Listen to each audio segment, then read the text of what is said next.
বাংলাদেশের দক্ষিণাঞ্চলে অনন্য সৌন্দর্যের নিদর্শন টারুয়া দ্বীপ। ভোলার চরফ্যাশন উপজেলার ঢালচরের দক্ষিণে অবস্থিত ছোট্ট এই দ্বীপটি প্রকৃতির নিখুঁত এক সৃষ্টি।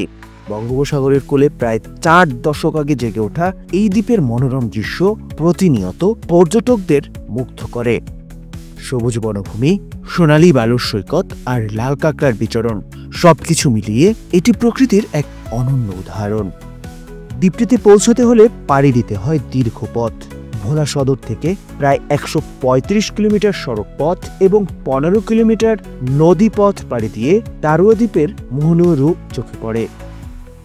যাত্রার ক্লান্তি ভুলিয়ে দেয় সাগরের গর্জন, চারিদিকে বিস্তৃত নীল জলরাশি আর সবুজে ঘেরা এই দ্বীপের দৃশ্যে মনে হয় প্রকৃতি যেন নিজ হাতে এ সৌন্দর্য রচনা করেছে। টারুয়া দ্বীপের অন্যতম আকর্ষণ সূর্যোদয় এবং সূর্যাস্ত। সকালের সোনালি আভায় উদ্ভাসিত সূর্য যখন সাগরের বুকে উঁকি দেয় তখন তা স্বপ্নের দৃশ্যের মতো লাগে, আর সন্ধ্যায় পশ্চিম আকাশ যখন রক্তিম আভায় রাঙা হয়ে ওঠে, যা পর্যটকদের মনে পার্থিব আনন্দের সঞ্চার করে। দ্বীপটির জীববৈচিত্র্যের এক অপূর্ব ক্ষেত্র। এখানে রয়েছে নানা প্রজাতির বৃক্ষরাজি, হরিণ এবং শীতকালীন অতিথি পাখি।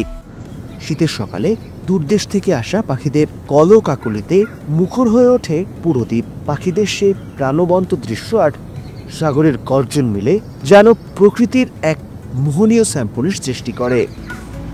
টারুয়া দ্বীপে স্থায়ী বসতি এখনো উল্লেখযোগ্য হয়ে ওঠেনি, তবে সাম্প্রতিক বছরগুলোতে পর্যটকদের সংখ্যা উল্লেখযোগ্য হারে বৃদ্ধি পেয়েছে। স্থানীয় বাসিন্দারা মনে করেন, যদি যথাযথ প্রচার এবং পর্যটনের পর্যাপ্ত সুযোগ সুবিধা নিশ্চিত করা যায় তাহলে এটি দেশের দক্ষিণাঞ্চলের অর্থনৈতিক চিত্র বদলে দিতে পারে। এটি হতে পারে দেশের দ্বিতীয় সেন্ট মার্টিন। এই মুহূর্তে আমরা যেখানে আছি এই স্থানটি হচ্ছে তরুয়া সৈকত। আমরা অনেকেই মূলত ঘোরার জন্য সেন্ট মার্টিনে যাই, তো আপনি যদি এইখানটায় আসেন তাহলে এই স্থানটায় একটা সেন্ট মার্টিনের খুব সুন্দর একটা ফিলিংস পাবেন এবং এই স্থানটা আসলে অসাধারণ। মানে যদি একবারে বলতে হয় তাহলে অসাধারণ, এর সেকেন্ড অন্য কোনো অপশন এখানে বলা যাবে না। এই দ্বীপের পর্যটন সম্ভাবনা অপরিসীম।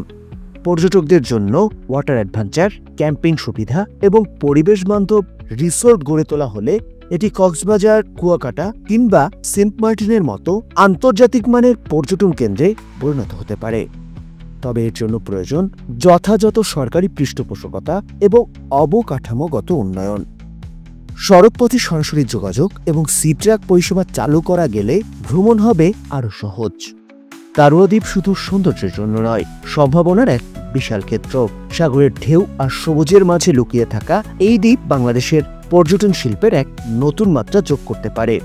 সঠিক পরিকল্পনা ও উদ্যোগের মাধ্যমে টারুয়াকে দেশের পর্যটন মানচিত্রে উজ্জ্বল এক স্থানে পরিণত করা সম্ভব। এখন সময় এসেছে টারুয়া দ্বীপকে আন্তর্জাতিক মানের পর্যটন কেন্দ্রে রূপান্তর করার।